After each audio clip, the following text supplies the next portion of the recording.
Hi, I'm Hal Roberts. This is Bridge City News. Here's some of the top stories we've been following.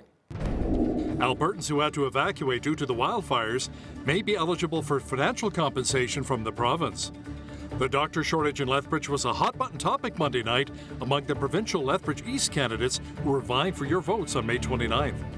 And Tory MP Michael Chong reacts to news that a Chinese diplomat accused of intimidating he and his family is being expelled from Canada. Your nation, your province, your southern Alberta. From the heart of Lethbridge, it's Bridge City News with Hal Roberts. Thanks so much for joining us. Reports about damage from Alberta's wildfires continue to emerge. On the Little Red River Cree Nation in northern Alberta, more than 40 structures, mostly homes, have been destroyed. Emergency management officials say around 3,700 people quickly left the area following an evacuation order. They say there's no road into the community, so people had to use boats. People at higher risk had to be flown out. Officials also say because it's so isolated, a lot of people have never even been away from the reserve. Alberta Premier Daniel Smith says financial help is on its way for the thousands of Albertans who've been impacted by the raging wildfires in our province. Close to 100 blazes continue to burn in a number of areas in the central and northern parts of the province, with 25 of them currently out of control. In total, around 30,000 people have been evacuated so far. Premier Smith says any Albertan who had to evacuate due to the wildfires for at least 7 days can apply for some financial assistance. Eligible evacuees will receive a one-time payment of $1,250 per adult and $500 per dependent child under the age of 18. And Smith says Albertans who donate will be rewarded. Over the past few days, we've heard countless stories of individual Albertans stepping up to lend a hand. Whether it's volunteering, making a financial contribution through the Canadian Red Cross or another charity, or donating clothes, Albertans have demonstrated their generosity and sense of caring throughout this unprecedented situation. And any Albertan who donates a cash contribution can receive a non-refundable charitable tax credit on their first $200, thanks to a 60% charitable tax credit from the province and 15% from the federal government. We made that recent change in Budget 2023. We've also seen various companies step up and provide generous contributions in support of the current situation. I'd like to quickly acknowledge TELUS, who today made an initial commitment of $5 million in cash and in-kind donations to local charities and organizations supporting relief efforts and first responders. The City of Lethbridge announced today that Lethbridge Fire and Emergency Services sent a crew of 4 firefighters to help out with the Buck Creek wildfire in Brazeau County near Drayton Valley. Officials say there will be on a 3-day deployment. It will then be reassessed to determine if further assistance will be needed. Prime Minister Justin Trudeau says his government is mobilizing resources to help Albertans who've been affected by the wildfires. Well, I can tell you that over the past number of days, federal resources have been stood up and made ready for what we expected to be a request for assistance, and we're going to be able to be there for the people of Alberta. The Alberta government announced a plan to improve public safety. The Safe Streets Action Plan will include various measures to improve safety in various communities, including public transit. Public Safety Minister Mike Ellis says the initiative would keep tabs on dangerous offenders out on bail, keep guns and drugs off the streets, and protect women and children facing abuse. Ellis says the plan will also address the fentanyl crisis here in our province. Criminals are profiting off the addiction and, of course, the death that is caused by this drug. And it's time that we say, as a community, no more. A new anti-fentanyl team led by the Alberta Sheriffs will take the fight right to our U.S. border to stop these drugs from crossing into our province. And they'll be joined by an anti-gun trafficking team that will work to stop illegal guns from making their way into the hands of the criminals and the gang members. Because while the federal government targets legal gun owners, we know that the gun violence being perpetrated on Alberta streets come from illegal sales and trades of guns and people whose first thought, unfortunately, is violence. Alberta NDP leader Rachel Notley was in Lethbridge with an announcement for more funding for improved hockey rinks and improved infrastructure if her party is elected. Notley says the Hometown Alberta program will create 1,500 jobs over 3 years to build, repair, renovate, or upgrade local community facilities. The initiative would replace the current Community Facility Enhancement Program by increasing grant funding by 50% to $75 million annually. But in addition, we're also going to establish a new $100 million capital investment fund annually that will allow the government of Alberta to finance and build more community infrastructure. And this will get projects going sooner and create jobs faster. Meanwhile, increased grants would support everything from an expansion to the local exhibition grounds to improvements at the Native Friendship Centre. Better soccer fields, more soccer fields, new cricket pitches, nicer community halls, and yes, more hockey rinks. NDP Lethbridge East candidate Rob Miyashiro added that Lethbridge could pave the way for a new civic centre and potentially twin the Logan Boulet Arena with additional proposed funding. A provincial candidates forum was held at the Lethbridge Public Library Monday evening, featuring the two candidates from the Lethbridge East riding, the UCP's Nathan Neudorf and the NDP's Rob Miyashiro. Now, one of the topics discussed was the lack of doctors in our city and what needs to be done to address the shortage. This is a constantly challenging problem all across Canada. We're searching for more doctors, family doctors, anesthesiologists, OBGYNs and gynecologists, all of them, every trade, every permutation of doctor, we're looking for more. So we're doing that. We have a very good pay scale here in Alberta, but we're also looking at training the next generation, which is why we've added 120 seats to U of C and U of A. We've also begun piloting a project to train doctors right here in Lethbridge. So that's part of the answer for tomorrow, to make sure that we have those doctors that we need. It's an ongoing situation. We are working as closely with Alberta Health Services as we can. It is their role to engage those doctors, and then it's up to the College of Physicians and Surgeons to verify and make sure the credentials of each doctor hired is appropriate for the position that they're seeking. So a big part of our plan is we want to make sure every Albertan gets the care they need when they need it. And part of that is to have 1 million more Albertans access a family physician in the next 5 years, or 4 or 5 years. Part of that big plan is family health care clinics and family health teams. And we were doing that by centering the services around GPs, but also having allied health professionals working with them, so that every time you go to that clinic, you don't necessarily have to see your family doctor, but know that they're part of a team looking for the best health outcomes for every patient. Further to that, of course, we're looking at build out of the cardiac care wing at the Chinook Regional Hospital. And we want to get moving on that as well, because it would save time and money and save patient aggravation once that gets completed. And another candidates forum will take place 6 o'clock tonight at the main branch of the Lethbridge Public Library, this time featuring candidates from Lethbridge West. You know, the many election signs that we see around the city oftentimes fall prey to acts of vandalism. UCP Lethbridge West candidate Cheryl Seaborn took to social media to promote mutual respect and constructive conversation after some of her signs were damaged. I've known about my signs being damaged since the day after we put them up. So on May 2nd, I was getting phone calls that my signs had been damaged on some roadways and people have driven over them and bent them and destroyed them and whatever, you know, things like that. We anticipated that to happen. We know that that's something that happens at campaign time and when you put signs out, and so that's okay.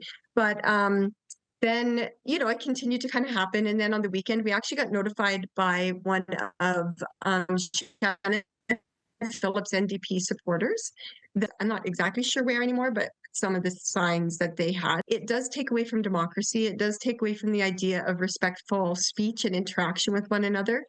And we need to not be a city divided. By the way, the Alberta provincial election takes place May 29th, but early voting will run from May 23rd through the 27th at various polling stations across the city. Well, we've got some light shower activity in parts of southwestern Alberta again today. More moisture may be on the way for the short term. Jeanette Roche is now with a quick peek at the forecast. Jeanette, we need the moisture, but the rain clouds should be leaving us by what, Thursday? Yeah, that's true. Actually, right through midweek is when we will see most of that moisture for southern Alberta anyways. We are also looking at a risk of a thunderstorm this evening with that slight chance of showers. And as we get into tomorrow, Wednesday, also a risk of a thunderstorm and with 60% chance of showers. But look at that temperature, high of 21 degrees. So we're going to be shooting back up into the 20s. I mean, it's just going to get hot and dry as the week progresses on. I'll be back later in the show to give you all those details. Hal? Great. Thanks so much, Jeanette. Foreign Affairs Minister Melanie Joly says Ottawa will update travelers if it perceives the risk to Canadians in China is rising. The current travel advisory asks Canadians to use a high degree of caution due to the risk of arbitrary enforcement of local laws. Beijing ordered Canadian diplomat Jennifer Lalonde out of the country in retaliation for Ottawa's expulsion of a Chinese diplomat over allegations of foreign interference and intimidation. CSIS alleges Zhao Wei was involved in a plot to intimidate Conservative MP Michael Chong and his relatives in Hong Kong.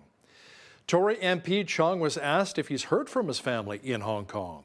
My family here is okay. My family in Hong Kong, I've not had communications with. And I think this is an important point for to be known. There are Canadians across the country who deliberately have cut off contact and communication with families in authoritarian states out of an abundance of caution to protect those families. And so, frankly, I don't know what's happened, if anything, to them, because we, out of an abundance of caution, have cut off communication. The United Nations says tuberculosis is now killing more people around the world than COVID-19 or even AIDS. UN officials are aiming to tackle an alarming surge in cases in conflict zones, including both Ukraine and Sudan. The head of the group Stop TB Partnership told officials that tuberculosis is claiming the lives of around 4,400 people each day, including 700 children. Edmonton Police Chief Dale McPhee says the suspect in the killing of a mother and her child was known to police. The two were stabbed in front of a southeast Edmonton school last Friday. As you know, Friday afternoon, a man violently attacked and stabbed a mother and child in the parking lot outside of Crawford Plains School just before 5 p.m., killing them both. This is a tragedy for the family and friends of the victim, but it's also a tragedy for the entire city. 2 lives taken far too soon in an act we believe to be completely random. In no way could the victims have anticipated what would happen to them. There is no making sense of this. And our deepest sympathies are with the families that are impacted by this event. I can confirm he was known to police, having a history dating back to 2009 that included multiple charges of assault with a weapon, robbery, and an incident last year involving a random assault on a 12-year-old child in an LRT station. Though he has been in and out of jail on various charges, officers most recently interacted with him last month when he allegedly assaulted an individual with a scooter. Visit Lethbridge.com announced 4 major tourism and community initiatives for this year to help promote Lethbridge and Southern Alberta. They include Canada's first tourism-driven interactive web-based XR experience. That includes a 3D map with virtual reality tours. There will also be a chuck wagon sponsorship at the Calgary Stampede Rangeland Derby and a new event, the Visit Lethbridge.com Ice Age Classic Hockey Tournament, to be held over the Labor Day long weekend.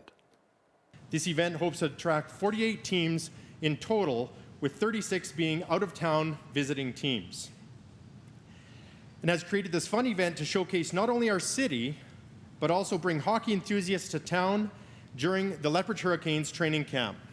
We thank Peter Anholt and the Lethbridge Hurricanes Hockey Club for working with us to coexist our event with the Lethbridge Hurricanes, again, the training camp here at the NMAX. This collaboration allows this lounge and the NMAX Center to be the hub of the Ice Age Classic. While some games will be played here at the NMAX Center, games will also be played at other arenas throughout the city. Another event to watch out for this year is the Visit Lethbridge.com Invitational Christmas Classic Youth Hockey Tournament, taking place from December 28th through the 31st. Should be a fun time. The Alberta Birds of Prey Nature Centre held a sneak peek preseason opener over the weekend, highlighting a very special event. Some baby owlets were recently hatched and introduced to the public. But as BCN's Jeanette Rocher explains now, the owlets weren't the only guests of honor.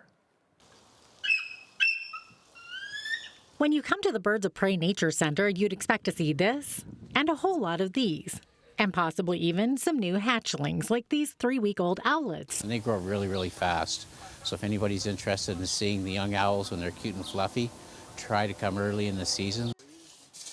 But a lesson about tree planting wouldn't be high on your list of expectation. Planting the right tree in the right This past Saturday, the Birds of Prey Center threw open its doors so the community could meet not only the owlets, but this whimsical character, who goes by the name of Professor Elwood Picklethorne. Well, I'm an internationally certified arborist and self-professed arborprofessor, and my goal is education and to get people to look at trees differently. He's been traveling the world for several years now, teaching the young and old alike about the importance of the greener things in life. I just love them watching, the learning bubbles go and them connecting the dots on learning moments when they realize, trees do that, oh, wow. In addition to Picklethorne's visit, a ceremonial tree planting.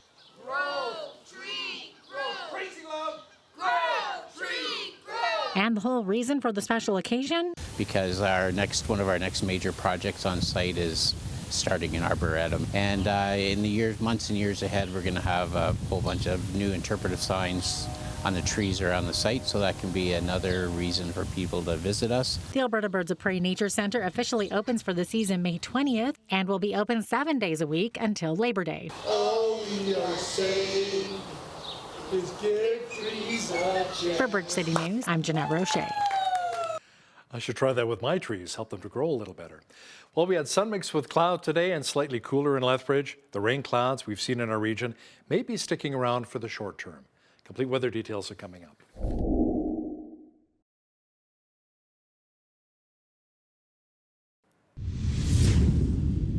We've been praying for more rain to help the countless firefighters battling so many of the wildfires in central and northern parts of the province.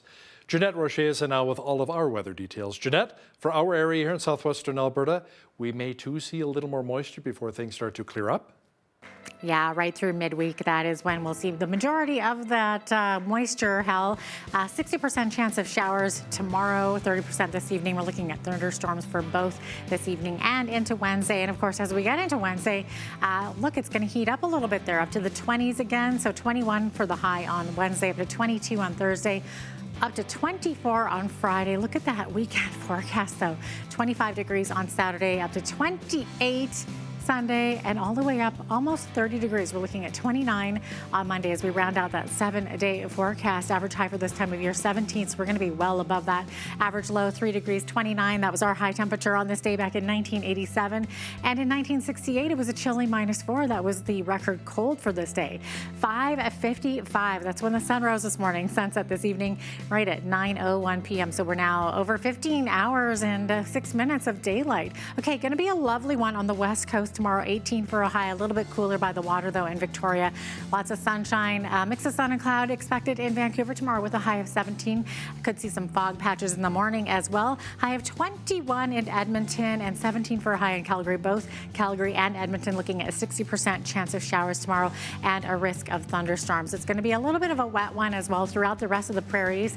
20 for a high in Saskatoon, looking at 30% chance of showers, risk of thunderstorm. Same thing for Regina, risk of thunderstorm, 30% chance of showers, 19 for a high there, and up to 22 degrees. Winnipeg looking at increasing clouds throughout the day. As we look at central Canada, it's going to be fairly sunny there at 23 for a high for our friends in Toronto, mainly sunny skies, lots of clear skies as well expected in Ottawa, high of 24 degrees, and a lovely 22 expected tomorrow in Montreal under sunny skies as well. As we get to the east coast, Fredericton, 17 for a high under clear skies, high of 16 expected in Halifax, high of 10 degrees in Charlottetown, and 9 expected for a high in St. John's, Newfoundland, looking at up to 50k winds though by the water there. So there you have it. That is your forecast.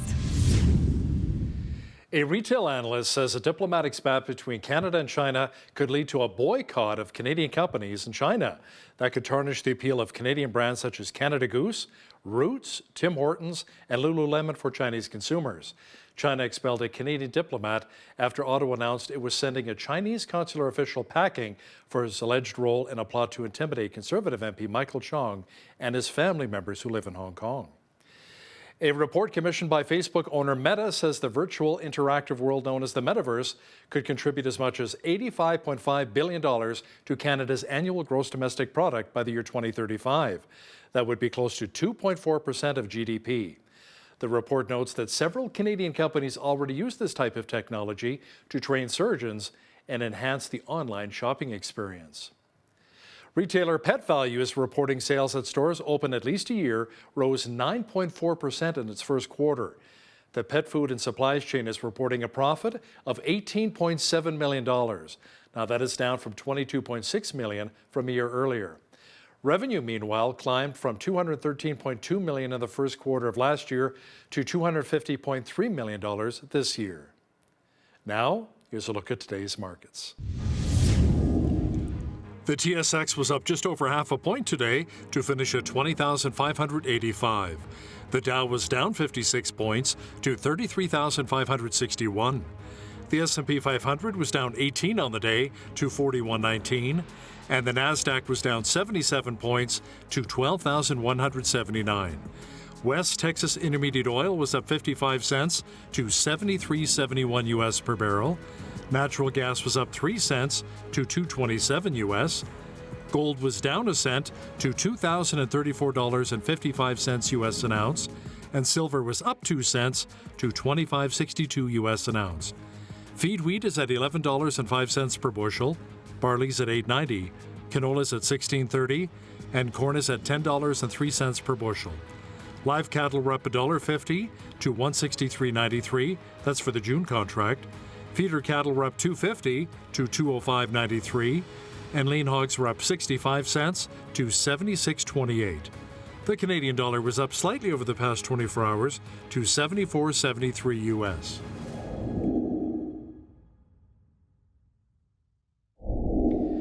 Recapping one of our top stories, Alberta Premier Danielle Smith says financial help is on the way for the thousands of Albertans who've been impacted by the raging wildfires in our province. Close to 100 blazes continue to burn in a number of areas in the central and northern parts of Alberta, with 25 wildfires out of control. In total, around 30,000 people have been evacuated so far. Smith says any Albertan who had to evacuate due to the wildfires for at least 7 days can apply for some financial assistance. Eligible evacuees will have a one-time payment of $1,250 per adult and $500 per dependent child under the age of 18. What kind of retribution is Beijing thinking now since Canada is expelling one of its diplomats? Political reporter Brian Lilly will share his thoughts shortly with BCN's Jeanette Rocher.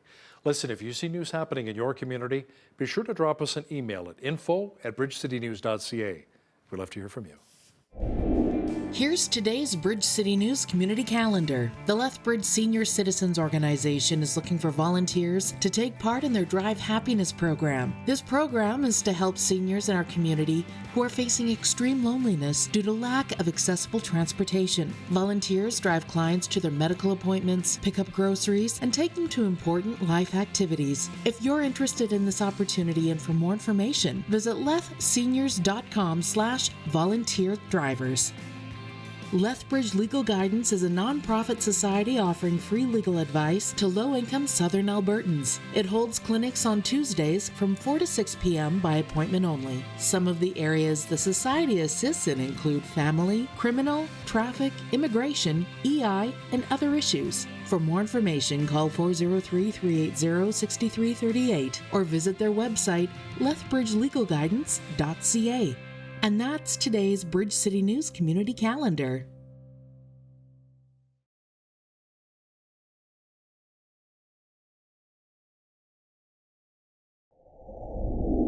From the wildfires burning in Alberta to the firestorm of allegations over China's interference in Canada's democracy, not to mention the tempers burning in Ottawa. It's already been a busy news week, and it's only Tuesday. Here to chat about federal politics is Toronto Sun columnist Brian Lilly, who joins me from Toronto. Brian, welcome back. Good to have you on again. Thanks for having me. Yeah, absolutely. Okay, so Brian, recently Conservative MP Michael Chong was outraged after finding out through media reports that his family in Hong Kong was being targeted by China for a vote he took in the House of Commons. Now, this is just to get our viewers caught up here. So he was outraged that the government knew about this and did nothing for 2 years with that diplomat that was leading the targeting of his family. But some Liberals are casting doubt on this story, saying that Chong should have known about China harassing him and his family. So, Brian, do they have a point here? Yeah, no, not at all. Not at all. This is an attempt by Liberals who are not, leading cabinet members, but people who regularly speak for the government and the party, trying to sow some doubt, throw some mud on the wall, see what sticks. We're talking about Kevin Lamoureux out of Winnipeg and Mark Gerritsen out of the Kingston area, both saying, well, you know, he knew, or he should have known. That's not the point. The point here is, and by the way, Michael Chon has said he didn't know, that he cut off ties with his family in Hong Kong on purpose because of the vote. He knew that they'd be targeted and he doesn't want to put them in jeopardy. So he hasn't been having conversations with them online, on the phone, what have you. But what has Michael Chon outraged, and rightly so, is that the government knew that a Chinese diplomat stationed here in Canada was targeting not just Chon and his family, but others. Chon's the only name that we know, but others have been targeted as well for taking votes that China doesn't like, such as standing up for the Uyghur Muslims who are facing a genocide by China. Anybody that follows China knows that they don't like religion that they can't control. And so Christians are persecuted in China. Muslims are persecuted in China. Anybody that tries to stray from the communist orthodoxy is harassed, punished, oppressed. Chon stands up for those oppressed people. China doesn't like that. So they were targeting him. The government found out through a CSIS report in July 2021, and they did nothing until this week when they finally booted the diplomat out. But, you know, they've said they didn't know. Then they claimed nobody told them, that it didn't leave CSIS. We know these things are not true. We know that the Privy Council office was briefed on this. We know that the Public Safety Minister's office was briefed on this. Why the government didn't act is beyond me. So, Brian, as you mentioned, that diplomat is no longer still an accredited diplomat in Canada, right? So China has now retaliated against Canada for expelling that diplomat over those allegations. But, Brian, after the Trudeau government kicked him out, China kicked out one of ours. So could this maybe expand further into a trade war? Yeah, absolutely, it could expand further. China doesn't take these things sitting down, and we know that. But, you know, we can't allow a Chinese diplomat to continue to run roughshod over our democratic system, trying to intimidate members of parliament to vote the way that China wants. We can't stand for that. So we may end up facing some economic consequences as well. That shouldn't have stopped us. We should have kicked this person out as soon as the allegations were made public. I mean, I actually think the government should have kicked him out 2 years ago. That's when they found out in July 2021. They should have booted him then. They didn't. They obviously missed it or made a conscious decision because it was just prior to the 2021 election. They made a conscious decision not to do anything. But sure, we could end up facing consequences. In the past, they've come after canola producers. That's a major export for Alberta to China, is canola. They could come after that. They could come after, I would expect, other agricultural products. Pork, which is, the core of the pork industry in Canada, especially the export market to Quebec to China is in Quebec, where the Liberals have a lot of strength. So, look at them coming after things like that. They won't go after oil. They won't go after coal because they need the energy. But, don't be surprised if suddenly canola shipments are held up because they'll say it's rancid or it's not good or it's got a fungus on it. They will make something up, or they'll claim that Canadian pork is no longer safe. These are the types of things they've done before, and I won't be surprised to see them do again. Okay, now with that said, the Prime Minister said that Canada won't be intimidated by China's retaliation, but didn't the Trudeau government also show that they were intimidated by taking so long to expel that diplomat? Yeah, last week, Foreign Affairs Minister Melanie Joly was at committee, and she squared off against Michael Chon, who wanted to know why this gentleman, Zhao Wei, wasn't on the first plane out of the country as soon as they found out. And she sat there saying, well, we have to take all these things into consideration because China will retaliate, and we've got to be worried about the economic impact. Sure, you've got to be worried, but by not acting, you're showing that you were intimidated. You are showing weakness. China didn't wait to retaliate. Within hours, they kicked out our top consular official in Shanghai. They actually went a rank above the guy that we kicked out. So they were swift in how they reacted. We were slow. So the Trudeau government's already shown that they're intimidated. They already showed by waiting 2 years that they're not overly bothered by this. Yeah, it is mind-boggling to me that they've done this, and it either means that everybody in all levels of the federal government, from the bureaucrats to the highly paid political staffers, either they all failed at their job or they did this for political reasons, and that should be unthinkable. But it's no longer unthinkable to believe that they didn't act based on their own partisan considerations. Okay, now slightly switching gears here. At the Liberal convention over the weekend, Justin Trudeau mocked Conservative leader Pierre Poilievre, and he said that the Liberals aren't too woke. It's time for Poilievre to wake up. So, Brian, what do you make of this? Is this a preview of the next election? I think so, and I fear that means more hokey lines like that. I don't know if you caught the speech or even just some clips on the news later, but Trudeau paused. He was saying, "We're too woke? No, it's time for you to wake up." And he stared straight into the camera. It was a bit of over-the-top drama that he injected into his speech. I normally think that one of Trudeau's strengths is delivering a speech to a crowd like that. That was not the best performance that I've seen him give. But yeah, he seriously wants to take on Pierre Poilievre. He wants a fight with the Conservative leader. And, my colleague Warren Kinsella was writing in The Sun recently that Justin Trudeau's despised by an awful lot of Canadians. And that's true. When you look at Trudeau's core base, he's got a core base of support, just over 30%, pretty much the same as the Conservatives have that core base of support. And a growing number of Canadians really don't like Justin Trudeau. And their hope is that, well, they dislike Pierre Poilievre more.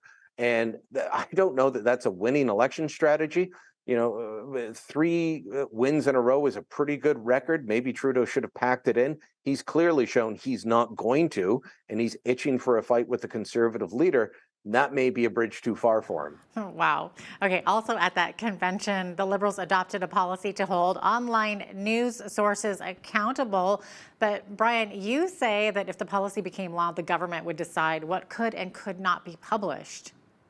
Yeah, let me just read the policy off to you. It actually says, request the government explore options to hold online information services accountable for the veracity of material published on their platforms and to limit publication only to material whose sources can be traced. So, look, this is supposed to be about dealing with misinformation or disinformation online, but I have noticed that every media outlet on Parliament Hill has pretty much had some of their people out there saying, this is an attempt by the government to control the news. We can't have that.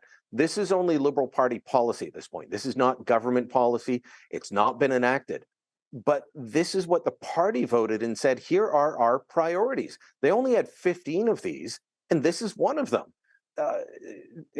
Can you imagine trying to report on SNC-Lavalin or the Chinese interference story without people leaking? I mean, it says right there, only material whose sources can be traced. No more leaks. No more documents in brown envelopes being slid under your desk or under your door. No more emails with government documents from hidden accounts and things like that. No more anonymous sources, because if the government can't verify it, you can't publish it. That's not how we operate in a democracy. But this is what the Liberal Party now believes. There are a lot of journalists in the Prime Minister's caucus. He's got at least 3 former journalists in cabinet with Chrystia Freeland, Marcia Ian, Seamus O'Regan. I hope that to hear them step forward and say, this is not a good idea. We do not support this because, as I said, the Chinese interference, SNC-Lavalin, the $6,000 a night hotel room, these are all things that the government denied when they came out. Sexual impropriety in the top ranks of the military. They denied that when it came out. These stories all ended up being true. But if this were in place, well, it would have ended before it got started, because the government would have said, no, you can't publish that. Or if you do publish it, we're going to punish you. Wow. Okay, Brian, we're going to look to the west for a minute here. Eyes are on Alberta over the weekend and this week with those wildfires. And despite there being an election here in Alberta, Premier Danielle Smith sat down over the weekend with NDP opposition leader Rachel Notley to discuss those wildfires and ask for federal help. So will that help be forthcoming from the Trudeau government? What do you think? Yes, it will. And impressive to see both leaders in the middle of an election put aside the campaigning for a little bit and deal with the serious issue in a nonpartisan way. So kudos to both of them on that. As far as the help, it will be forthcoming. The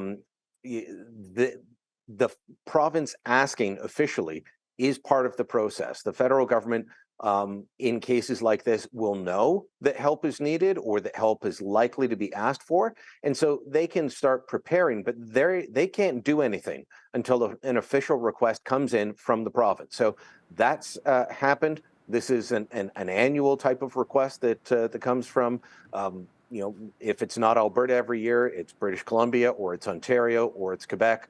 But the wildfires, coming early this year and being as strong as they are, the federal help will be there.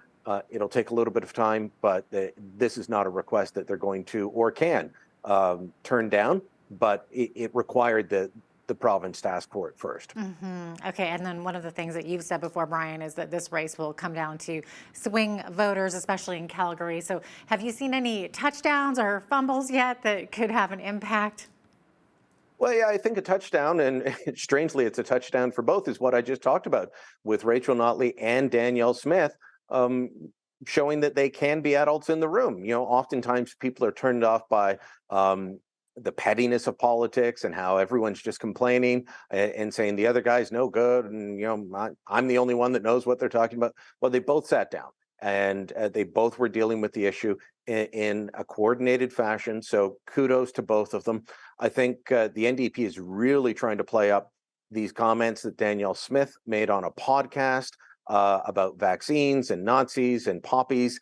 That's something that could definitely be a fumble and could move swing voters. So, if you're already a strong UCP voter, you probably aren't bothered by what she said. If you're an NDP voter, you're outraged. Where you fall as a swing voter, some are going to be okay with what she said. Some will agree, some won't be bothered, and some will say, ooh, I'm not sure I can support that. So that one, probably a bit of a fumble this week, and one that I'm sure Danielle Smith wishes she could take back at this point in the campaign.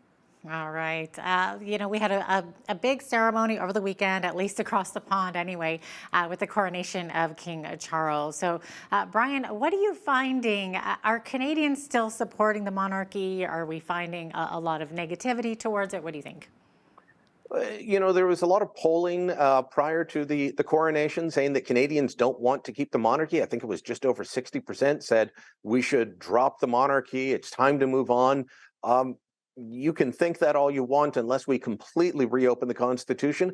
That's not going to happen. The constitutional compromise that Pierre Elliott Trudeau negotiated with all the premiers back in the early 1980s, well, it made the Constitution almost impossible to change.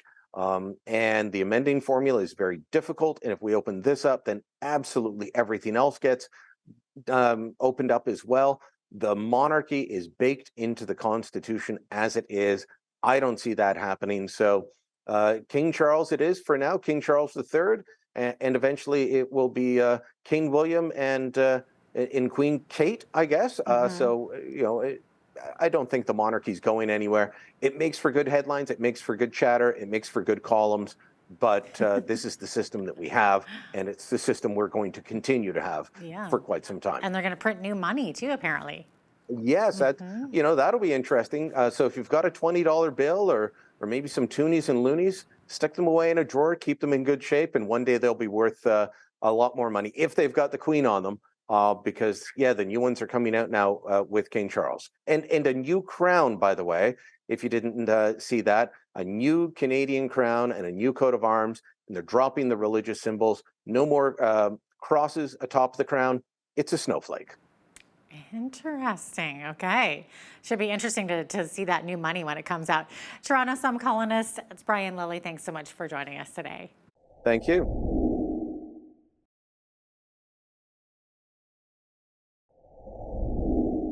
As with many other Alberta towns and cities, Lethbridge's economy is growing and new businesses are popping up daily, even weekly, in 2023. Joining us now to discuss our city's business environment and culture is the CEO of the Lethbridge Chamber of Commerce, Cindy Bester, joining us once again from Lethbridge. Cindy, welcome back to BCN. Thank you for having me. You bet. So Cindy, what's the tone or mood with local business owners right now as we're making our way out of the pandemic? You know, we're starting, thank heavens for spring. You know, spring always brings that uplifted spirit, even though we are kind of at times experiencing second winter at moments. But, you know, there's definitely more positivity than there was this time last year. Are you seeing some of the business owners expanding and maybe hiring more people? You see lots of people hiring people, looking for people right now. That's one of the challenges is finding people for some of the openings that are out there. You see lots of organizations, you know, throwing out advertisements, and so that's a good sign that they're growing. But it's also important that we need bodies to fill those positions. The Alberta government's campaign, Alberta is Calling, reaching out to cities like Vancouver and Toronto. Have you seen an influx of people moving to our region as well through that campaign? Absolutely. We are seeing an increase in population. There's people moving, daily from every province. And so we just need to show that Lethbridge is a great place to move to. And since I've lived in the city over 6 years now, I've noticed that Lethbridge is a very tight-knit community. Business owners supporting each other. How important is that as we grow as a community? That is key. Like, networking with your community is so important because when you know the faces of the local businesses and you know the people, you learn that there's trust. And that is so important in enhancing community growth and just making it a great place to live and work and raise your family. Absolutely. The beautiful parks that we have around, it's just incredible. And the fabulous restaurants too, I have to tell you, I love it. Cindy, let's talk a bit about the post-secondary institutions we have here, the U of L and Lethbridge College. What kind of a role do they play when it comes to working with businesses and maybe some young entrepreneurs who are graduating from particular programs in post-secondary? That's a great point. We are so lucky to have the college and the university here in our city. Many cities our size do not have that opportunity. And I could go on and on about the strengths that both institutions have. And what they're doing is they're giving opportunities of different sorts because everybody that's going there, they want to build a career and a future. And I think it's exciting that they get to experience our city and then also have that flexibility of learning at the pace they want to learn at and with the industries they want to learn with. Now, what are some of the industries you've seen that are continuing to grow? I mean, we've seen a lot of the agriculture sector, which we're quite involved with quite heavily here. We've got the Agri-Food Hub and Trade Center opening up fairly soon. But what industries are seeing a lot of growth in our region here in southwestern Alberta? Agriculture, of course, will always be a massive hub for us. And with that comes along that supply chain. How do we get our goods out? So supply chain, but also our industrial section.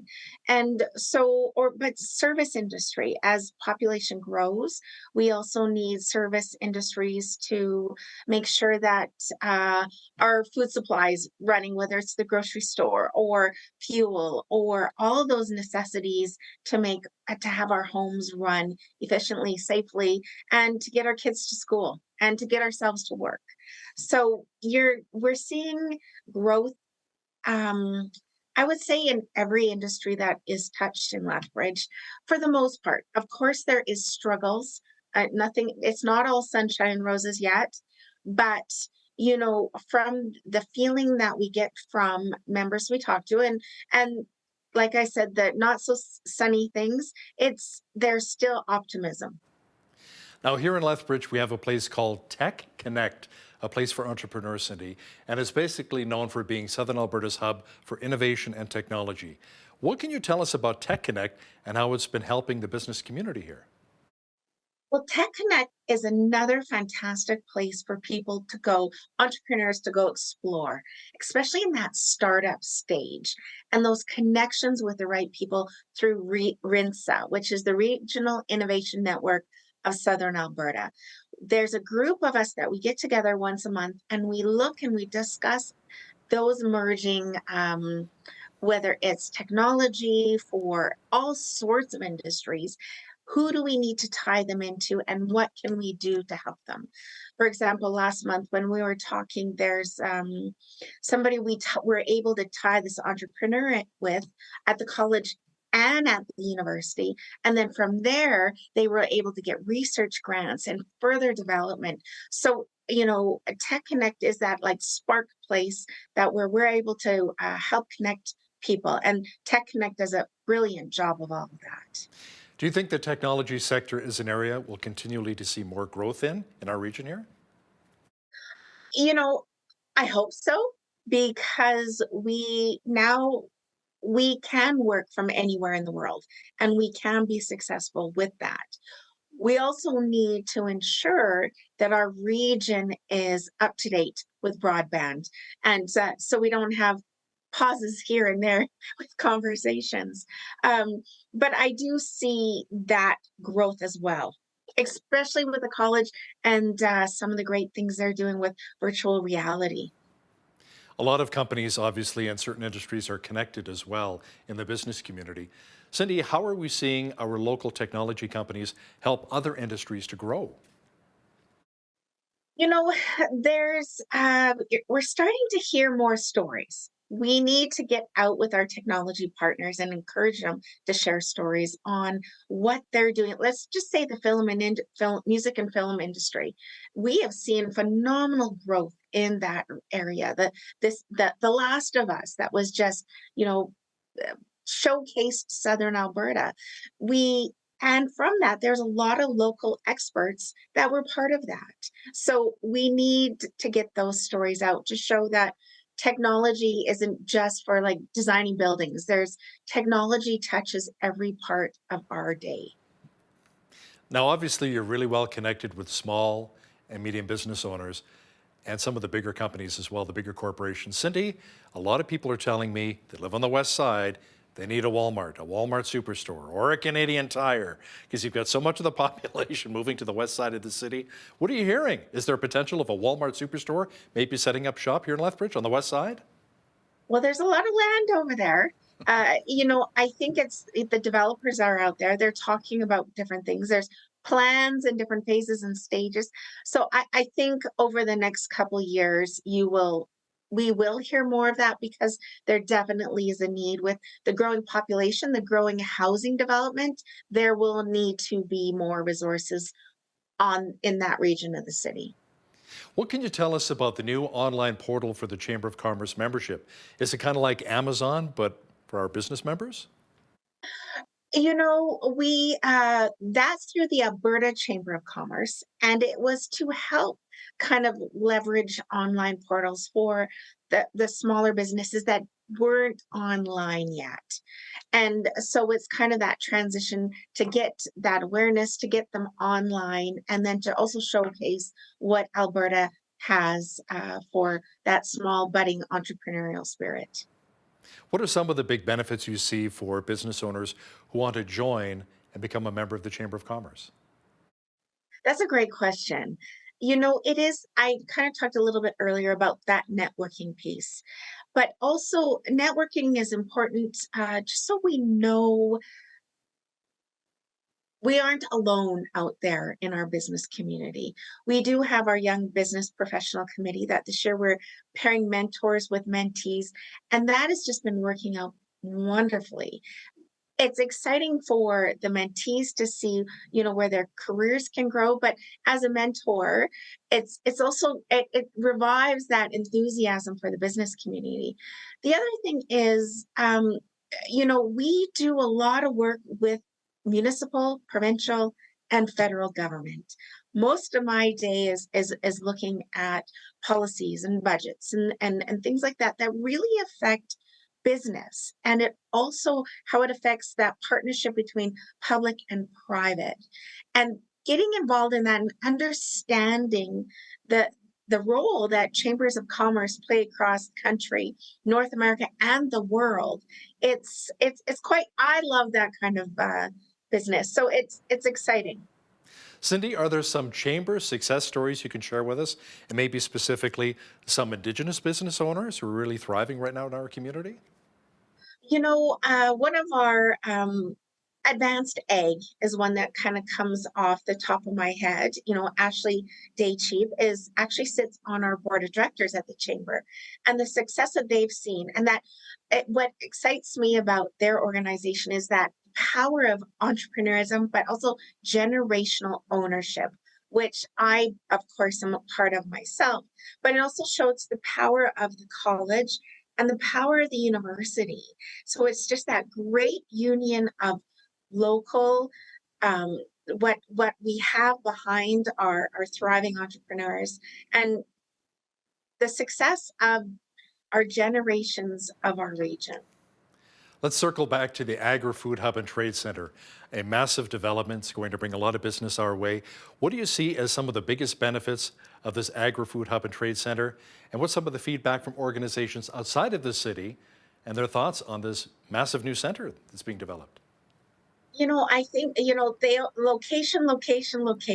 It's a beautiful location, right? Right by Henderson Park, right by Nikiuko. Like it shows kind of that area, but then just to the east of it, it also shows that farm, like those ties to agriculture still, so the location of it's wonderful.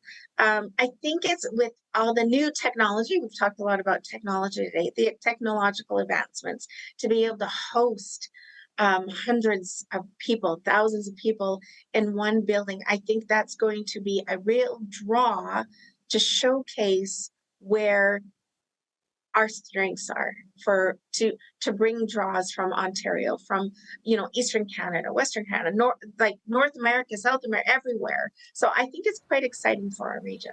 So we talked about some of our strengths. What about some of our weaknesses, things that we really need to work on as a community to entice more business owners to set up shop in Lethbridge? What needs to improve? That's the question of the day right now, isn't it? Especially with provincial budget just being released, elections on the horizon. I think we need to just get together as a community again and realize that we are from Lethbridge, that we are all Albertans, and just that working together as a team. I think that's really important. Just recognizing, and that's one thing that I appreciate about Team Lethbridge. It's a group of us that work together with economic development, and we just went up to Edmonton in December of last year, where we as a community, we go up to Edmonton and we are united. So it's not individual requests and asks, it's a united voice on our region.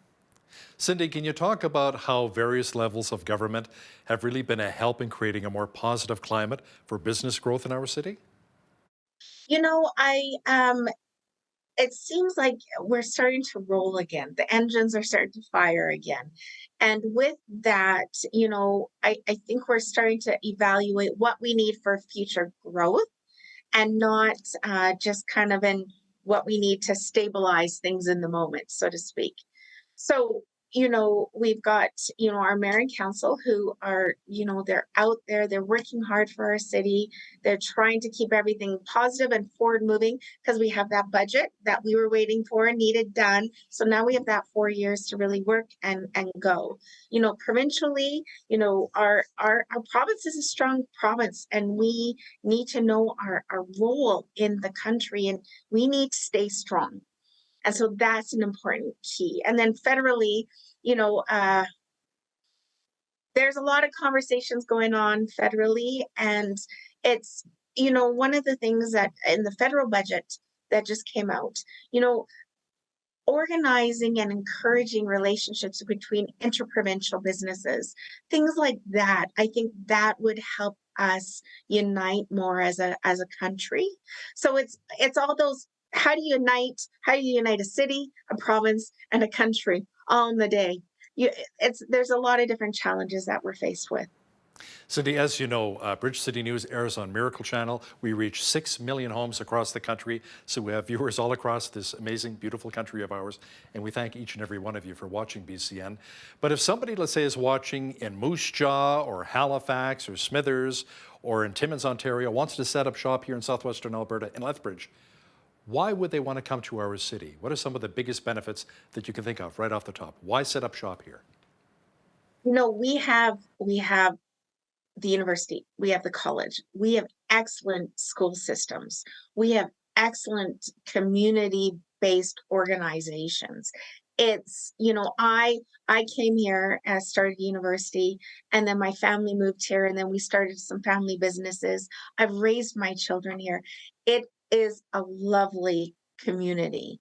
And I've stayed, and I'm a huge advocate for our city, as everybody knows. But there's a place to come here, grow, develop, and soar. Like, you can really come here and make a difference. Let's just say that people will be blown away. A little play on the wind that we get here. Yes, they'll be blown away by all the possibilities of our city. There you go. Cindy Besters, the CEO of the Lethbridge Chamber of Commerce. Thanks so much for your time today, Cindy. Thank you. On behalf of all of us here at Bridge City News, I'm Hal Roberts. God bless. Thanks so much for watching.